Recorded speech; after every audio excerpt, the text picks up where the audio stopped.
NRC Helpful Moment number 28. And I'm joined again, as usual, with our co-branding partner, Mr. Brian Devine, president of Top Line Management and Cafe Fuel. And today our featured guest is Rebecca Bright, the owner of Heart's Desire Catering. And we're going to turn to Rebecca here in a few minutes because the catering business has obviously been highly affected as well as restaurants, another avenue. So Brian, a few seconds here on a helpful moment on marketing, if you would, please. Absolutely. Thank you, Richard. Thank you, Rebecca, for being here. I'm going to take about 30 seconds. You're going to hear me say a lot of the same things, but I'm going to talk about different ways to do it. Now, we talk about communication over and over again. And as we're talking about shifting from letting people know what's happening right now with this craziness of the COVID-19, I want you to start thinking about communicating with what's happening next. And the best way to do that, especially on your website, is with what's called a pop-up. And I know this is kind of old school technology, but the reason pop-ups don't go away and we still use them is because they're so effective. And the way that it's done right is when you set up a pop-up that gives the information that you want people to have, and then when they close it, it doesn't come back the next time they come to your site. You turn it off for anywhere from 3 to 10 to 30 days. It's really up to you based on the information. But what I really want you to consider is doing a pop-up video, because now you get to look into the camera, which feels like you're speaking to the person who's on your website, and then tell them what's happening, what you're doing to get ready for them to come visit you so that they can feel comfortable and confident. And then when they turn that off, they feel like, okay, now it all makes sense, and they're going to be a lot more ready and comfortable to come see you. So that's my 30 seconds. That's a great one. And basically, we'll do a pop-up for you today, Rebecca. And Heart's Desire Catering is a wonderful catering company. And first question is, how are you doing and your family personally? How are they getting along? Well, we're doing great as we can be here in isolation. I think we're all, we're all facing uncharted territory with new routines, and we have a young family, so of course we have homeschooling going on. We have our babysitting blown out of the water. We're still trying to maintain our business and still, stay healthy and safe and follow all the rules. So it's definitely affected our family for sure. Well, of course. And so we appreciate you being here today, Rebecca. In the catering side of things, especially as much catering you do for special events, weddings especially, I'm guessing you've had a lot of emotional clients because their events in April and May have all been canceled for the most part, or even starting in mid-March. So you all are pretty much busy 52 weeks a year with weddings. So what's it like having that conversation with a bride or bride's parents or even a groom as far as what's going on with having to reschedule and all that craziness to deal with that? Yes, it's been really interesting actually to see. We have a really good mix of just personalities and the way people deal with crisis and crisis management. But what I can say is probably I've come to understand that the most helpful thing that I can do for a client is to make sure that they know that we are on their side. We have their back. We want to help them. We're very moldable and we are very negotiable according to what's going on. Like I said, we're all in uncharted territory. So I see myself largely as a liaison between their venue and and the rest of their planning, in large part because we have such healthy, robust relationships with many venues, and the client, feels trapped a lot of times if they don't have a planner. They feel like they have to go out and do all this footwork. And so I find myself being a liaison a lot of times because we understand those contracts with the venues as individual, businesses as well. But we also know our clients and we know their hearts and we know what they want. We've had a lot of cancellations starting in mid-March. We had one that was canceled less than 24 hours before their wedding, and it was just heartbreaking because they had gone ahead and moved forward even with the restriction of 50. They skimmed back and said, "Great, we'll still get married with 50." And the day before their wedding, the restriction went into 10, and so they just simply had to postpone. We've had other clients that plowed on. we had one sweet girl who said, you know what? It's more important to me to get married. What can you do? And I said, well, we will customize a drop off for you. And she had a wedding with 10 people in her parents' house.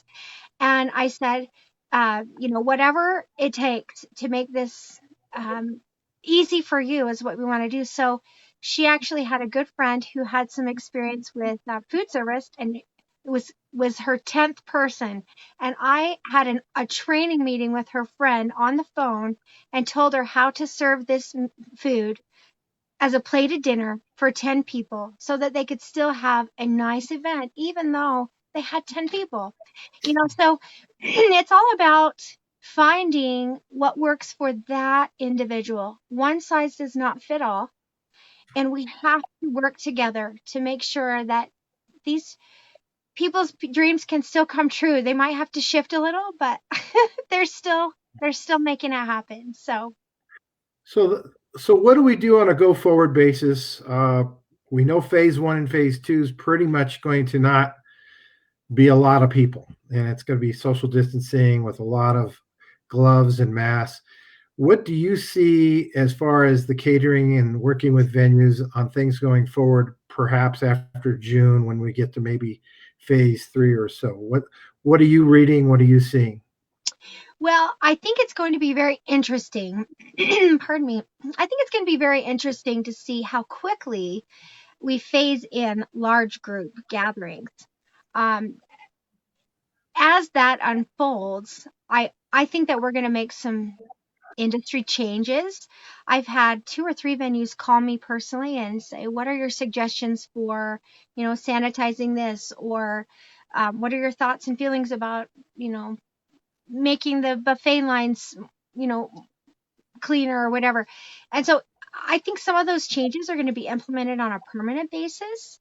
One of the venues and I spoke about sanitizing the chairs after events and what Yeah. products to use for that are non-toxic. And again, coming from my healthcare background, but I said, we want to be very careful not to create more more problems too, and be very careful and safe about the chemicals we use. Suggestions have been made to use new sanitizing techniques similar to when people are on like a cruise ship or something where they have to hand sanitize before they go through a buffet line and hand sanitize after they leave it. Little changes that I think will make a big difference moving forward, but also create comfort for people when they visualize that we are doing everything we can to keep them safe while still being able to enjoy a social gathering. Um, as far as the emotional side, I think that again, it's going to require a lot of gentle words, comfort, and a lot of just really letting people know that we have them in mind. We want them to enjoy, their event, but also help them see, like the reality of, okay, well, maybe we need to change what it looks like, but it doesn't mean it can't happen. So. That's outstanding. Brian, a quick question from your side?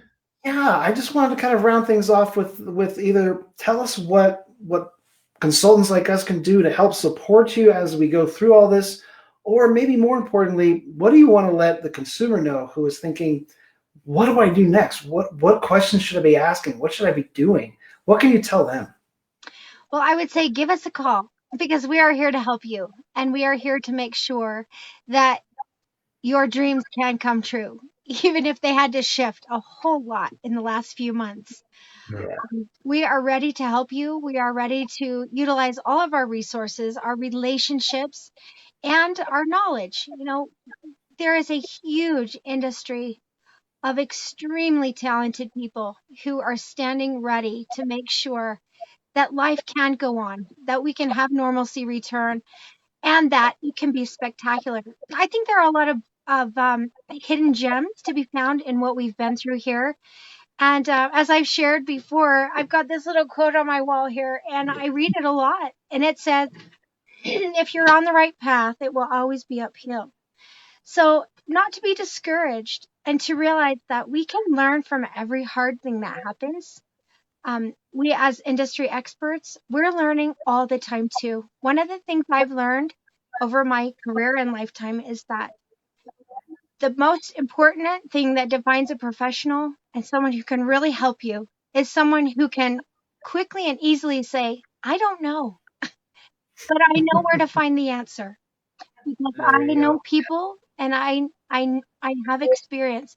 So let's work together and make everything happen the way that it should happen. So, Fantastic. Well, Thank you for that. you can see, Brian, why I asked Rebecca to be on today. She's not only a really smart person, but she's one of the most positive people you'll ever meet. And Rebecca, I can't thank you enough for being here. That's it for our helpful moment for today. And bye for now, everybody. Thank you. Thanks, Rebecca. thank Bye, you. everybody. Bye. Bye bye.